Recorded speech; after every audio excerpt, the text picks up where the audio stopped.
Hello everyone. सो आज हम पढ़ने वाले हैं इनकम इलास्टिसिटी ऑफ डिमांड के बारे में। So let's get started. ये बताता है कि कोई भी गिवन परसेंटेज अगर इनकम में चेंज, कितना परसेंट इनकम में चेंज हो रहा है, उस वजह से हमारी जो क्वांटिटी डिमांडेड है उसमें कितना परसेंटेज चेंज हो रहा है, वो स्टडी होता है इनकम इलास्टिसिटी ऑफ डिमांड में। सो इसका फॉर्मूला होता है E Y is equals to percentage change in demand upon percentage change in income.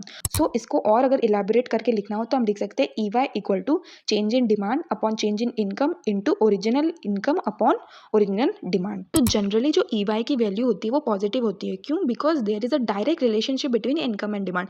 यानी जैसे जैसे कंज्यूमर की इनकम इंक्रीज होती है, डिमांड भी इंक्रीज होती है। सो हम जो कोफिशिएंट यानी जो ई वाई की वैल्यू होती है उस हिसाब से हम डिसाइड करते हैं कि वो गुड्स किस टाइप का है। हम क्लासीफाई कर सकते हैं as greater than 1, less than 1, equal to 1, equal to 0 and negative.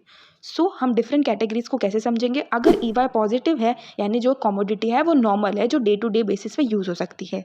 E Y अगर नेगेटिव है यानी जो कमोडिटी है वो इन्फीरियर है, यानी कंज्यूमर जैसे उसकी इनकम इंक्रीज होगी, इन्फीरियर गुड्स की कंजप्शन डिक्रीज कर देगा। एग्जाम्पल जवार और बीड़ी। अगर ई वाई पॉजिटिव है और ग्रेटर देन 1 है यानी कमोडिटी लग्जरी है। ऑलराइट, अगर ई वाई पॉजिटिव है लेकिन लेस देन 1 है तो कमोडिटी एसेंशियल है या नेसेसरी गुड्स है।